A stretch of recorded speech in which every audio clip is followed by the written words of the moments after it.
यानी ठीक से चादर ओढ़ने का भी आपको तवज्जो और उस तरफ ख्याल नहीं है। जलाल की ये कैफियत। वहाँ पहुँचे, उन पर एक नज़र डाली, इरशाद फरमाया मेरे लिए खैमा लगाओ। साहबा ने खैमा लगाया। बड़ी तेज़ धूप थी। अरब की धूप कितनी तेज़ होती है, रेगिस्तान का इलाका पूरा रेतीला। खैमा लगा दिया गया और हुजूर फरमाते हैं कि अब इनकी सज़ा ये है कि इनके जिस्म से कपड़े उतारो। क्या करो? कपड़े उतारो, बरहना करो, इन्हें नंगा कर दो और इनको बरहनी की हालत में, नंगी हालत में तपती हुई रेत पर लिटा दो और इनके सीने पे बड़ी बड़ी पत्थर की सीलें रख दो कि उड़ भी ना पाए। ये वही नबी है ना? इमाम बुखारी ने कितनी जगह लिखा है ये हदीस? याद है कि भूल गए? एक जगह लिखी होती तो तुम नज़रअंदाज करते, 2 जगह लिखी तो नज़रअंदाज थी, 14 जगह इमाम बुखारी को भी क्या सूझी? उन्हें लग रहा था आने वाले खबीस पता नहीं मेरी इस हदीस का इनकार ना कर दे, तो 14 जगह लिख दिया। 14 जगह मैंने हवाले दे दिए कि कौन कौन सी हदीस नंबर है, जाओ देखो, ना मिले तो मुंह मुंडवा लूंगा अपनी। ये वही नबी है ना जो कचरा डाल रहे हैं तो माफ कर रहे हैं? नबी बदल गया है क्या? नबी तो वही है ना। आखिर ये मामला क्यों है? का बरेना करो, सील के पत्थर इनके सीनों पे रख दो। अब उसके बाद इनको बरेना किया गया। हुजूर खैमे में तशरीफ ले गए, आराम करने लगे। साहबा ने उनको बरेना जिस्म रेत पर लिटा दिया, सीनों पे पत्थर रख दिए। वजह क्या थी? अब हाल क्या होगा सो जरा तस्वुर कीजिए। तपती हुई रेत है पीठ के नीचे, ऊपर से सूरज की तपिश है, इधर से भी भून रहे हैं, इधर से भी भून रहे हैं, जैसे मछली भुनी जा रही हो।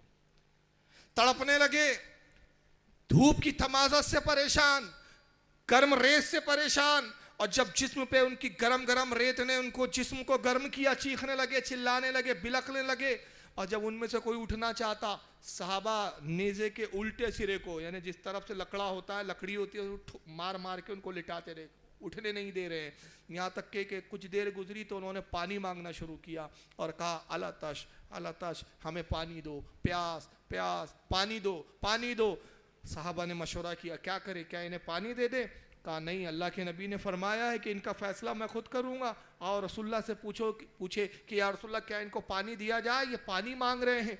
साहबा हुजूर के खैमे में आते हैं, अर्ज़ करते या रसूलुल्लाह सल्लल्लाहु अलैहि वसल्लम, वो पानी मांग रहे, हुजूर क्या इजाज़त है कि हम उन्हें पानी तो पिला दे? हुजूर ने फरमाया क्या पानी मांगते हैं? अब जलाल बढ़ गया। जब पानी का सुना तो रहम नहीं आया। होना तो ये चाहिए कि हुजूर पे रहम की कैफियत तारी होती। जलाल में शिद्दत हो गई। फरमाया पानी मांगते हैं, खबरदार अब उनको पानी ना दिया जाए। मोहम्मद का फैसला ये है कि लोहे की सलाखों को गर्म करो, इस कदर गर्म करो कि वो सुर्ख हो जाए, गर्म हो के लाल हो जाए। और जब सलाखे गर्म हो जाए तो उनके जिस्मों में सलाखे गाड़ दो, उनकी आंखों में सलाखे घुसेड़ दो। ऐसे घुसड़ों के आंख में सलाख जाए तो उनके भेजे को पार करके निकल जाए। साहबा इकराम ने ये नहीं कहा या रसूलल्लाह इतना शदीद जुल्म, सरकार इतनी शदीद सज़ा, आज तक आपने किसी को ऐसी सज़ा नहीं दी है अल्लाह के नबी। साहबा रसूल के हुक्म के पाबंद हुआ करते थे। वो जानते थे कि हुजूर के हर हुक्म में हिकमत हुआ करती है।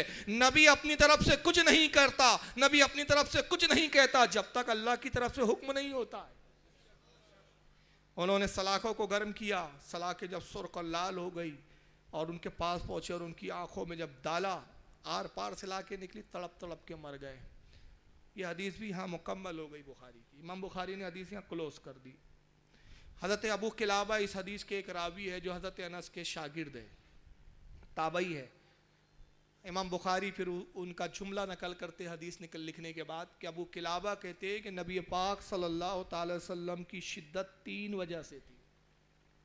हुजूर का ये इताब 3 सबब से था। पहला सबब ये कि इस्लाम लाकर इस्लाम से फिर गए, इस्लाम को छोड़ दिया, इस्लाम की अहमियत को नहीं समझा। और दूसरा ये कि बेकसूर सहाबा इकराम को शहीद किया जिनका कोई कसूर नहीं था। और तीसरी वजह ये थी कि मुसलमानों का माल, जो मुसलमानों का हक था जिस पर, माल गनीमत के ऊँटों को लेकर भागे। 3 वजह से इताब था। अब 3 सीरत के वाक़यात है, अब 3 इधर है, तीन इधर है, मुझे बताओ नबी तो एक ही है।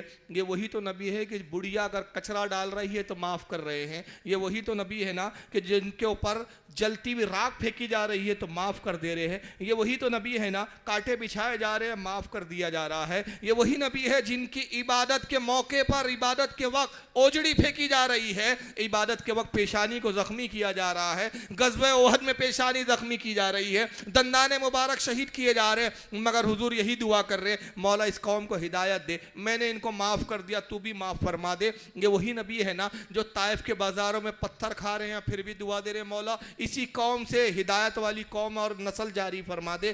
फिर यही वो नबी है कि जो गुनाहगारों को बख्शते हुए नज़र आ रहा है, मगर क्या बात है कि वही नबी इस वक्त इन मामलात में इतना सख्त हो जाता है कि तपती हुई रेत पे लिटाते हैं और उसके बाद जलती हुई गर्म सिला के आंखों में डाल देते हैं। आखिर मामला क्या है? नबी एक है, सुलूक दो तरह क्यों? तो उस पर गौर करें तो समझ में आएगा कि मामला यह है कि वहाँ रहम इसलिए है कि वहाँ जिनसे सामना है वो मुशरिकीन है, जहाँ जिनसे मामला है वो मुशरिक है, वो इस्लाम नहीं लाए हैं, उन्होंने इस्लाम को समझा नहीं है, इस्लाम को जाना नहीं है, अभी इस्लाम की नेमतों से वो वाकिफ़ नहीं है।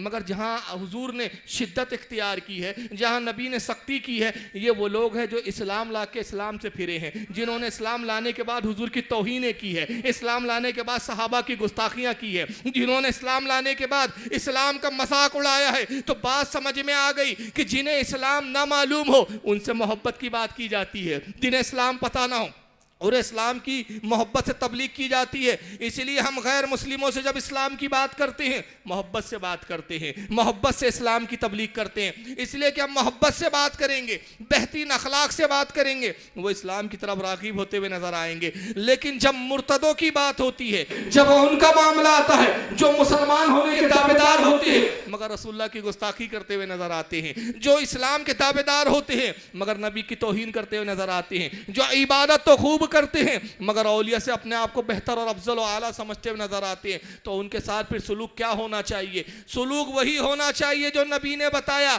जो इस्लाम ना जाने उनसे मोहब्बत का सुलूक किया जाए, और जो इस्लाम जानकर तौहीन करे उन पर सख्ती की जाए। तो इसी को आला हज़रत ने कहा, दुश्मन अहमद पे शिद्दत कीजिए, मुल्हिदों की क्या मरव्वत कीजिए, गैज़ में जल जाए बेदीनों के दिल, या रसूल अल्लाह की कसरत कीजिए। तो सीरत के वाक़यात बताने वालों, तुम एक पहलू को क्यों छुपाते हो? इसलिए छुपाते हो कि तुम्हें मालूम है। तो अब हम जहां सख्ती की बात करते हैं, हम मोदी पर सख्ती की बात नहीं करते, हम सोनिया गांधी के बारे में नहीं बात करते, हम राहुल गांधी की बात नहीं करते, हम वहाबियों की बात इसलिए सख्ती ये करते कि मुसलमान होने के दावेदार है और इस्लाम की तौहीन करते हुए नजर आता है। ये रसूलुल्लाह के मानने का दावा करता है मगर नबी की अजमत से खेलते हुआ नजर आता है। कभी कहता है मोहम्मद मरकर मिट्टी में मिल गए, कभी कहता है मोहम्मद हमारी तरह है, कभी कहता है मोहम्मद सल्लल्लाहु अलैहि वसल्लम को दीवार के पीछे की खबर नहीं, कभी कहता है मोहम्मद हमारे बड़े भाई से ज्यादा अहमियत नहीं रखते। तो जो इस्लाम का दावा करके नबी की तौहीन करे, नबी की अजमतों से खिलवाड़ करे, जो नबी के मकाम और मर्तबे को घटाने की कोशिश करे, उनके साथ रसूल ने बता दिया कि तुम्हें क्या सलूक करना है। लेकिन हो सकता है आप में कुछ लोग सोच रहे हो कि ये क्या बोलना चाह रहे, क्या अब हम तलवार लेके कत्ल करने निकल जाएं? मैं ये नहीं कह रहा, वो इस्लामी हुकूमत थी और इस्लामी हुकूमत में यही है कि जो एक मुशरिक हो इस्लाम का मजाक उड़ाए, मोहब्बत से समझाओ, लेकिन अगर एक इस्लाम का दावेदार है तो इमाम काजी अयाज फरमाते हैं अगर इस्लाम का दावा करता है और उसके बाद कह रसूलुल्लाह के कपड़े मैले थे, काफिर है, वाजिबुल कत्ल है। जो कहे मोहम्मद सल्लल्लाहु अलैहि वसल्लम के नाखून में कोई बरकत नहीं, काफिर है, वाजिबुल कत्ल है। तो पता चला कि जो इस्लाम जानकर तौहीन करे उसका हुक्म शदीद है, और जो इस्लाम को जानता ही ना हो तो वो तो नादान है, उसको तो समझाया जाएगा, उसे तो बताया जाएगा ना। तो मैं ये नहीं कह रहा कि आप तलवार लेके निकल जाओ। अरे साहबा ने तो जो नबी का गुस्ताख था उसे कत्ल किया, तुम कत्ल ना करो, कम से कम अपने से तो दूर कर दो।